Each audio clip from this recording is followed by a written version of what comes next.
कैसे करें दिवाली पूजन? दिवाली पूजन का शुभ मुहूर्त क्या है? गणेश लक्ष्मी जी को कौन सा भोग लगाएं? घर में कहां और कितने दीपक जलाएं? और साथ ही पूजा में क्या कुछ इस्तेमाल करें? कैसे पूरे घर में जगमग रोशन हो दिए, ये सब हम आज जानेंगे और आपको बताएंगे। आप हमारे साथ जुड़े रहिए क्योंकि हमारे साथ पंडित जी जुड़ चुके हैं जो ये सारी बातें आपको बताएंगे। बहुत स्वागत है हमारे साथ जो पंडित जी जुड़े हैं, उनका नाम है सुनील भारद्वाज। पंडित जी, बहुत स्वागत है हमारे साथ जुड़ने के लिए।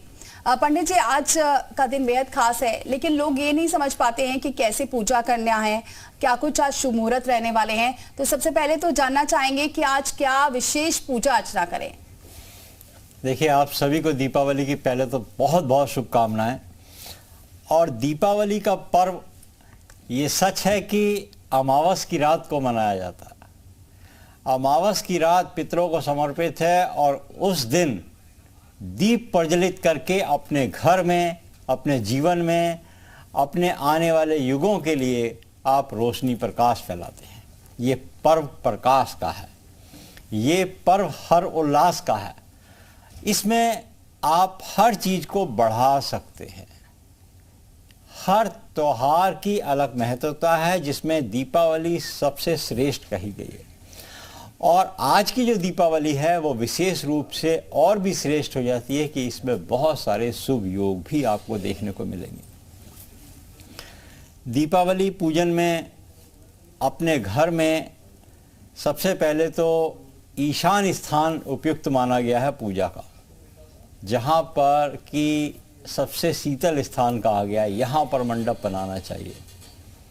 प्रातःकाल से उठकर ये तैयारी करनी चाहिए कि हमारे घर में आज गणपति आ रहे हैं, लक्ष्मी जी आ रही हैं और सरस्वती मैया बच्चों की बुद्धि निर्मल निश्चल करने आ रही हैं। और साथ में ठाकुर का वास होना चाहिए। कहते हैं जिस घर में ठाकुर का वास होगा ना, वहाँ लक्ष्मी नहीं छोड़ेगी। शंख शालिग्राम तुलसी जिस घर में होगी, उसमें लक्ष्मी सदा के लिए वास कर जाएगी। दीपावली हमें संकेत तो दे रही है कि हमारे घर में पूजा अर्चना करने का विधान क्या है और हमने ठाकुर को घर में लाना है। ठाकुर को जब घर में बिठा लेंगे तो लक्ष्मी स्वयं घर में आ जाएगी। गणपति आपकी बुद्धि निर्मल और निश्चल बनाएंगे। अब बात करें आपने कि इसका शुभ मुहूर्त क्या है। शुभ मुहूर्त हम आपको जल्दी से बता देते हैं, क्योंकि चौगड़िया कही गई है हमारे यहाँ कहा गया है कि दीपावली के दिन अगर शुभ चौगड़िया में कुछ अलग अलग विधान गए गए हैं किसी को रोक के लिए, तो हम यहाँ पर संक्षिप्त में आपको पढ़ के बताते हैं। देखिए, संध्या काल की चौगड़िया पढ़ देते हैं हम आपको। 17-27 से लेके 19-8 तक शुभ की चौगड़िया रहेगी। इसमें आप कोई शुभ काम को, दुकान का मुहूर्त कर सकते हैं, घर का मुहूर्त कर सकते हैं। किसी के 2 घर हैं, एक घर का पहले कर लीजिए जाके, एक घर का बाद में कर लीजिए। दुकान पे भी आसपास दुकान है तो भी कर लीजिए। दिन में भी चौगड़ियाँ हैं, मगर ये रात्रि की चौगड़िया संध्या काल की बता रहे हैं आपको।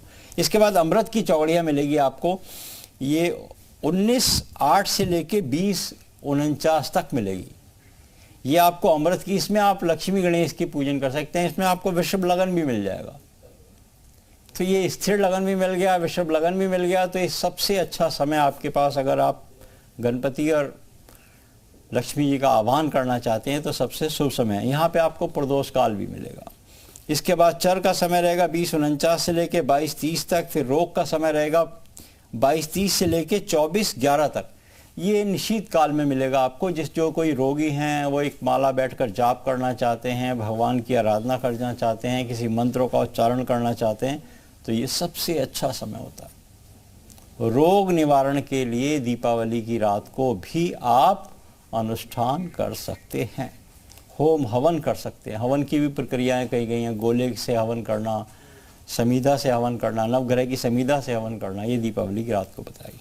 इसके बाद हम रोग के बाद आपको बताते हैं। काल का समय रहेगा 24-11 से लेके 25-52 तक। लाभ का समय रहेगा 25-52 से लेके 27-33 तक।